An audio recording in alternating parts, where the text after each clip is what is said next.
வணக்கம், அனைவருக்கும் வணக்கம். தற்போது தம்பாட்டி கடத்தல் கிராமிய அபிவிருத்தி சங்க தலைவர் நான் தான்.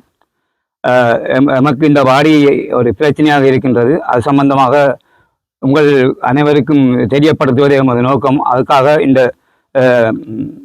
நிகழ்வை நாங்கள் இதில் நடத்தி கொண்டிருக்கின்றோம். தற்போது முன்னே இருந்த நிர்வாகங்கள் எமது சங்க நிர்வாகத்தால் இந்த நண்டு பதனிடும் தொழிற்சாலை ஒப்பந்தம் செய்யப்பட்டது 2018. 2018 ஒப்பந்தம் செய்தது 5 வருட காலம். இப்போ 5 வருட காலம் முடிந்தும் மீண்டும் 3 வருட காலம் அதிகமாக போய்விட்டது. அப்போ இந்த கட்டணம் சும்மா ஏனோ தானோ என்ற நிலையில் ஒரு 40-50 தொழிலாளர் தொழில் செய்யக்கூடிய இடமாக இருந்தும் அந்த நிறுவனத்தினர் என்னத்திற்காக தங்கள் வசப்படுத்தி வச்சிருக்கிறார்கள் என்று எங்களுக்கு தெரியவில்லை. நாங்கள் இடையில் அவர்களை சந்தித்து எமது கட்டணம் எமக்கு இப்போ தேவையாக இருக்கின்றது, வேறொரு நிறுவனம் எம்மை தேடி வந்திருக்கின்றார்கள், சுமார் 80 பேருக்கு வேலை வாய்ப்பும் 10 லட்சம் ரூபாய் அன்பளிப்பும் அட்வான்ஸ் காசும் 50,000 வாடகை காசும் தருவதாக எங்களிடம் வந்தார்கள். நாங்கள் அது சம்பந்தம் அவர்களோடு கதைத்து முடித்து விட்டு இந்த நிறுவனத்துடன் தொடர்பு கொண்டு அவர்களை கூப்பிட்டு கதைத்தோம்.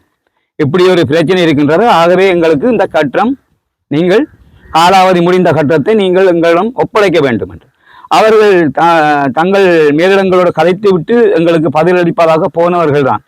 அதுக்கு அப்புறம் எந்த ஒரு பதிலும் எங்களுக்கு வரவில்லை.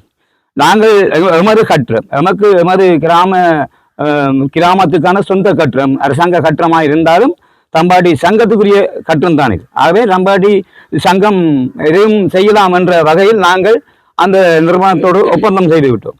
ஒப்பந்தம் செய்தும் இப்போ 4 மாதம் ஆகுகின்றது. அவர்களுக்கு நாங்கள் காலாவதி முடிந்தும் 7 முறை அவர்களுக்கு நாங்கள் கடித தொடர்பை வைத்திருந்தோம். எந்தவித பதிலும் அவர்கள் அளிக்கவில்லை. அவர்கள் இன்னும் அராஜகத்தில் தான் நிற்கின்றார்கள். காரணம் என்ன சொன்னால், ஏதோ பின்னணியை வைத்துக்கொண்டு அவர்கள் எங்களை பிறந்தளிக்கின்றிருக்கிறார்கள். எங்களை மதிக்கிறதும் அல்ல. அதாவது ஒரு கிராமத்தின் ஒரு சொசைட்டி, அதாவது சங்கம், சமாசம் சங்கம் என்றது தனித்துவமான ஒரு மதிப்புக்குரிய ஒரு இடம். அந்த இடத்துக்கு அவர்கள் ஒரு சற்று கொடுத்து எமது சங்கத்தினரை மதிக்கிறது அல்ல. இதுவரைக்கும் நாங்கள் கொடுத்த அந்த காலப்பகுதிக்கு எமது கட்டணத்தையும் விடவில்லை. இறுதியாக அவர்கள் பைபோசாக கொண்டு எமக்கு எந்த தகவலும் அளிக்காதபடி இங்கே கேமராவை பூட்டியிருக்கின்றார்கள். வேறு இன்னொரு வேலைகள் செய்துகின்றிருக்கிறார்கள்.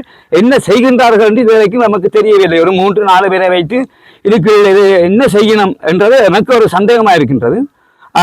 ஆகவே எமக்கு தேவை இந்த கட்டணம். நாங்கள் இந்த கட்டணம் எங்களுக்கு தேவை என்ற விஷயத்தை நிறைய இடத்தை தெரிவித்தோம். முதலில் எங்கள் கூட்டுறவு திணைக்களத்துக்கு போனோம். அங்கே போய் எமது கட்டணம் இப்போ காலாவதியாகி முடிந்து விட்டது, நாங்கள் வேறு ஒரு கம்பெனிக்கு கொடுக்க போகின்றோம், இந்த கட்டணத்தை விடுவதற்கு எங்களுக்கு அனுமதி தாருங்கள் சொல்லி அவர்களிடம் சில ஆவணங்களை பெற்றுக்கொண்டு வந்து அரச அதிபர் ஊடாக அவர்கள் சொன்னார்கள். அரச அதிபர் ஊடாகவும் கூட அரச அதிபர் ஊடாக தொடர்பு கொண்டு அவர்கள் அவர்களும் ஒரு 3-4 முறை கதைத்து அரச அதிபர்களாக கதைத்தும் எங்களுக்கு அதில் எந்தவித பலனும் கிடைக்கவில்லை. எல்லாம் ஏதோ சூழ்ச்சியாகத்தான் இருக்கின்றது அங்கே. ஆகவே நாங்கள் திரும்ப கடந்த 17ஆம் தேதி கூட்டுறவு திணைக்களத்திலிருந்து முகாமையாளர், கிராம சேவையாளர் அனைவரும் வந்தார்கள். ஒரு விசேட பொதுக்கூட்டத்தை போட்டு ஒரு வாடி கட்டிடத்தில், அந்த கட்டிடத்தில் இறுதியாக முடிவெடுக்கப்பட்டது.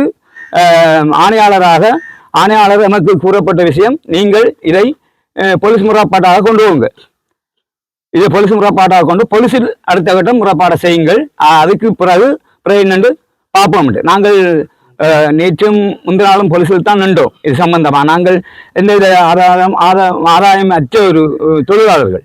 அதாவது சில சங்கங்களுக்கு தலைவருக்கோ பொருளாளருக்கோ செயலாளருக்கோ சம்பளம் கொடுக்கப்படுகின்றது சங்கங்களால். ஆனால் எங்கள் இந்த சங்கம் இதுவரைக்கும் அப்படி நாங்கள் இதை பார்க்கவும் இல்லை. நாங்கள் இனி அதை ஏற்றும் கொள்ள மாட்டோம். ஆகவே பொதுவாகவே நாங்கள் இந்த பிரச்சனைக்கு திரியும் சென்றாலும், ஆனால் பொலிசிலும் எங்களுக்கு சரியான முறையில் நன்மை கிடைப்பதாக இல்லை. அங்கும் ஏதோ சூழ்ச்சிகள் நடந்து கொண்டிருக்கின்றது போல் தெரிகின்றது. 6ஆம் தேதி மட்டில் அவர்கள் திருப்பி கலைப்பதாக சொல்லியிருக்கின்றார்கள். எமக்கு நம்பிக்கை இல்லை. நான் இறுதியாக சொல்லிவிட்டு வந்தது என்ன விஷயம், 6ஆம் தேதி எமக்கு இந்த கட்டணம் எங்களிடம் ஒப்படைக்க வேண்டும். அதான் எங்கள் இறுதி முடிவு. அதன் பின்பு என்ன நடக்கும் ஏது நடக்கும் என்பதை நாங்கள் உறுதியாக சொல்ல முடியாது. ஆகவே இது சம்பந்தப்பட்ட அதிகாரிகளுக்கு நான் மீண்டும் மீண்டும் அன்போடு உங்களுக்கு விடப்படுற கோரிக்கை, இந்த கட்டிடத்தை இப்ப நடைமுறையில் இருக்கும் சங்கத்திடம் வெகு விரைவில் ஒப்படைக்க வேண்டும் என்று அன்போடு கேட்டுக்கொண்டு, இது சம்பந்தமாக உங்களிடம் முறைப்பாடு தந்திருக்கின்றோம். அதை திரும்பவும் மீண்டும் மீண்டும் எங்களுக்காக ஒரு பரிசீலித்து நல்ல முடிவை தருமாறு அன்போடு வேண்டிக் கொள்கின்றோம். நன்றி.